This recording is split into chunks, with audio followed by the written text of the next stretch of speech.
Olá, tudo bem? Hoje eu estou aqui para conversar com você sobre um assunto extremamente importante, o poder fisiológico da água. Você sabia que 60% a 70% do seu corpo é constituído de água? Por exemplo, uma pessoa de 70 quilos, ela tem entre 42 e 49 litros de água. Ou seja, a água é o mais abundante dos nutrientes no corpo. Apesar do planeta ser constituído mais de 2/3 de água, é 2/3 de água salgada. A água doce é menos de 2%, é quase nada. E, infelizmente, a maior parte dessa água doce está contaminada.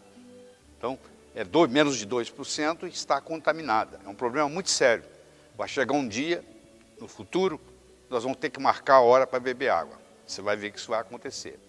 Se você olhar a estrutura, a molécula da água, ela é constituída do H2O. Ela tem 2 hidrogênios e 1 oxigênio. Os hidrogênios são positivos, o oxigênio é negativo. Então a água tem uma coisa chamada polaridade. Isso é muito importante, porque as toxinas, os venenos que nós ingerimos, que estão nos alimentos, esses venenos em geral são positivos. E como a água tem uma polaridade negativa, ela é capaz de se juntar a esses venenos e ela passa a ser não só um agente hidratante, como também um agente desintoxicante. Dependendo do modo como as moléculas de água se formam, nós chamamos isso de cluster. Você pode combinar em grupo de 5, em grupo de 6, em grupo de 11 moléculas.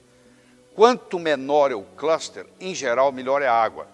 Melhor é a chamada tensão superficial da água, porque ela vai chegar mais longe nos capilares. Existe uma água chamada água hexagonal. Essa água hexagonal, onde são 6 moléculas de H2O que se reúnem, formando um cluster, essa água hexagonal é uma água medicinal. Ela tem efeitos curativos. Existe um hospital em Tóquio, no Japão, onde o único tratamento feito é com essa água. É uma água chamada ionizada. O japonês chama de Kangen Water. É uma água natural, hexagonal, que nós não temos no Brasil. Hoje pode-se até fabricá-la através de máquinas. Você pega a água da torneira, passa por uma máquina especial e essa água se torna hexagonal. Quero que você imagine um aquário, um peixe doente e a água suja. Ora, se você quiser curar esse peixe que está nesse aquário, a coisa que você tem que fazer é trocar a água do aquário. Pois é, as nossas células, nós somos como um aquário ambulante. As nossas células estão nessa nossa água, 70% do corpo é água.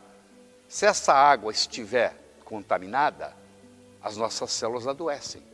Então nós temos que estar num processo constante de limpeza e desintoxicação, que nós vivemos num mundo onde o ar está contaminado, a água está contaminada, o solo está contaminado, os alimentos estão contaminados.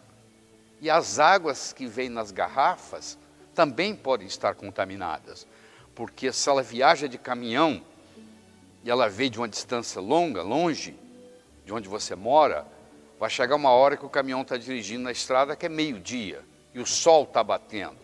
E quando o sol bate numa garrafa de plástico, ele libera xenoestrógenos.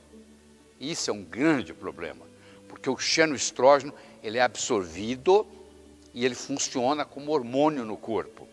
Então nós passamos a ter um distúrbio hormonal em consequência de uma água que foi contaminada por ter vindo de longe e sofrido a radiação do sol, e a garrafa, o plástico libera chamados xenoestrógenos, que são absorvidos pelo corpo. Certo? Nós temos aparelhos que são capazes de medir tudo isso. E todo alimento que nós ingerimos, no final da história, ele cria um lixo que é ácido. Então, quanto mais alcalina for a água que nós tomamos, melhor para nós. Para você saber se uma água é boa, se ela vai servir mais como remédio do que como tóxico, tem 5 características importantes que você tem que considerar numa água. A primeira é a pureza. Ela tem que ser pura, mas não é suficiente.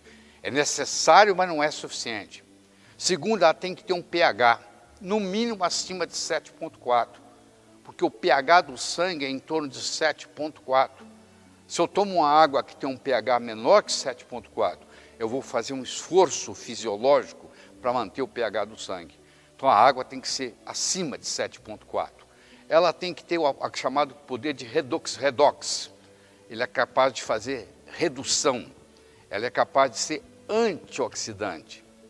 Você tem água que é oxidante, que oxida, que te enferruja por dentro. E você tem água que te reduz, que é antioxidante. E claro que você quer tomar uma água que seja antioxidante. Ela tem que ter condutibilidade. Se eu dou um comando para levantar o meu braço, esse comando sai do meu cérebro, percorre os nervos e eu levanto o braço. Para fazer isso tem que ter condutibilidade. Quem faz isso são os íons, são os minerais que nós bebemos, que estão na água. Então por isso que você tem que tomar água rica em minerais. E ela tem que ter uma tensão superficial baixa. Dependendo do número de moléculas que reúnem, ela pode ter uma tensão superficial mais alta, quando ela tem muitas moléculas se reunindo, ou ela pode ter tensão superficial mais baixa, quando tem menor número de moléculas se reúne. Quanto mais baixa for a tensão superficial da água, mais benéfica é essa água e mais hidratante é essa água. Então o cluster, que é determinado hoje por ressonância magnética nuclear, você determina qual é o cluster da água, também faz uma diferença enorme. Então olha que interessante, todas as toxinas do corpo têm uma carga elétrica, a maioria das vezes positiva.